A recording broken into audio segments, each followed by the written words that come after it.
जिंदगी में ना कई बार हम ऐसे मोड़ पर खड़े होते हैं जहां समझ नहीं आता है कि किधर जाएं। हाँ, बिल्कुल।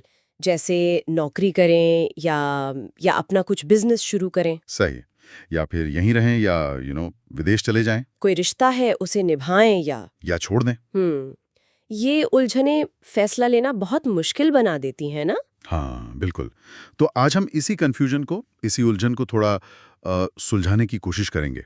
कुछ तरीकों पर गौर करेंगे जो हमें एक विश्लेषण से मिले हैं जिसका नाम है निर्णय लेने के 3 आसान कदम। अच्छा। मकसद यही है कि बातचीत के आखिर तक शायद इन तरीकों से कुछ कुछ स्पष्टता मिले। हाँ, क्लैरिटी मिल सके। कभी आपने सोचा है जैसे आप किसी बड़े मॉल के फूड कोर्ट में हो हाँ, और वहां 50 तरह के खाने के स्टॉल लगे हो। भूख भी लगी है ज़ोर की और फिर कन्फ्यूजन होता है कि खाएं क्या? इतने सारे ऑप्शंस हैं। एग्जैक्टली बिल्कुल। जिंदगी में भी कुछ ऐसा ही होता है। मतलब ज्यादा विकल्प होना कई बार स्पष्टता को कम कर देता है। सही कहा। तो इस विश्लेषण में पहला कदम क्या बताया गया है, वो है खुद से सवाल करना। ये पूछना कि भाई लंबे समय में, लॉन्ग टर्म में असली खुशी किस चीज से मिलेगी। हम्म। लेखक कहता है कि आज का जो जोश है, जो एक्साइटमेंट है, और जो 5 साल बाद का सुकून होगा, उसमें फर्क समझना जरूरी है। हाँ, ये बहुत ज़रूरी पॉइंट है। और इसीलिए कोई भी फैसला लेने से पहले अपना क्यों, मतलब अपना मकसद साफ करना, उसे लिखना, वो बुनियाद है। बिल्कुल। और इस विश्लेषण की खास बात यह है कि ये इस क्यों को सिर्फ एक शुरुआती चीज नहीं मानता। ये इसे पूरी डिसीजन मेकिंग प्रोसेस का आधार मानता है। अच्छा। ये सिर्फ प्रॉज एंड कॉन्स, फायदे नुकसान देखने से ज्यादा गहरी बात है। ये असल में समझने की कोशिश है कि हमारे अपने कोर वैल्यूज क्या हैं, हम्म। हमारे बुनियादी मूल्य क्या हैं, और जो फैसला हम ले रहे हैं क्या वो उनसे मेल खाता भी है या नहीं। हाँ, ये बात तो है। और ये क्यों ऐसा भी नहीं कि एक बार तय हो गया तो बस, वो वक्त के साथ बदल भी सकता है, तो उसे बार बार जांचना भी जरूरी है। ये अच्छा पॉइंट है। खैर, अब आते हैं दूसरे सुझाव पर, जो कहता है सोचें कम, लिखें ज्यादा। इंटरेस्टिंग। इस डॉक्यूमेंट में कहा गया है कि उलझन जो है ना, वो अक्सर दिमाग में ही गोल गोल घूमती रहती है। हाँ, बिल्कुल। ओवर थिंकिंग जिसे कहते हैं। हाँ। और स्पष्टता तब आती है जब वो चीजें कागज पर उतरती हैं। तो सलाह दी गई है कि एक खाली पन्ना लें और उस पर लिखें क्या पसंद है, क्या नापसंद है, जरूरतें क्या हैं, सब कुछ। लिखने से क्या होता है? ऐसा करने से ना वो जो धुंध होती है दिमाग में, वो छटने लगती है। विकल्प ज्यादा साफ दिखने लगते हैं। हाँ, और इसका एक साइकोलॉजिकल असर भी होता है। जब हम अपने विचारों को शब्द देते हैं ना, तो हम उन्हें जैसे बाहर से एक ऑब्जेक्टिव नजरिए से देख पाते हैं। सही। इससे वो पैटर्न दिखने लगते हैं जो सिर्फ सोचते रहने से पकड़ में नहीं आते।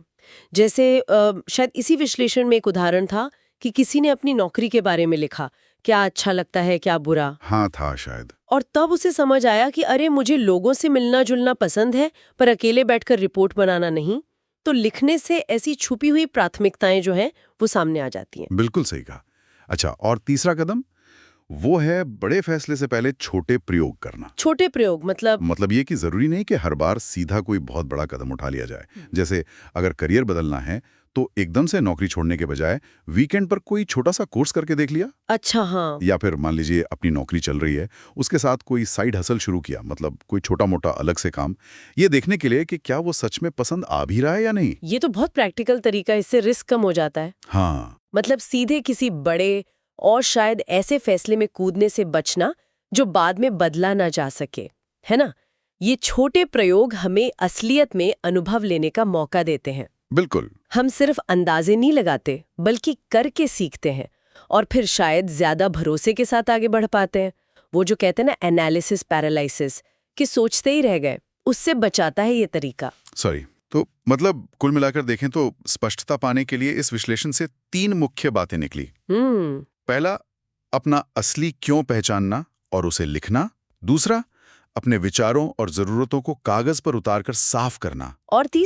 और तीसरा, बड़े बदलावों से पहले छोटे आजमाइशी कदम उठाना, छोटे प्रयोग करना। हाँ। और एक बात और याद रखनी चाहिए, अगर उलझन है, कंफ्यूजन है, तो इसका मतलब है कि हमारे पास विकल्प हैं, चॉइसेस हैं। और जहाँ विकल्प है, वहाँ एक तरह का नियंत्रण भी है। ये अच्छी बात है। बिल्कुल। और मुझे लगता है सबसे अहम सीख शायद यही है कि स्पष्टता जो है वो सिर्फ बैठे बैठे सोचने से नहीं आती। हाँ, ये तो है। जैसा कि इस विश्लेषण में भी बार बार कहा गया है, स्पष्टता लिखने से और कुछ करने से आती है, एक्शन लेना जरूरी है। बिल्कुल। और इसी सोच को बहुत खूबसूरती से इस दस्तावेज का एक अंतिम विचार बयां करता है।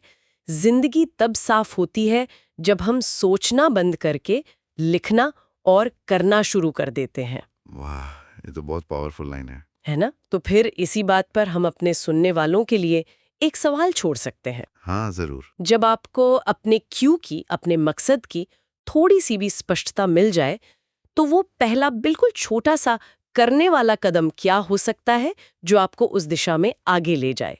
सोचिएगा जरूर।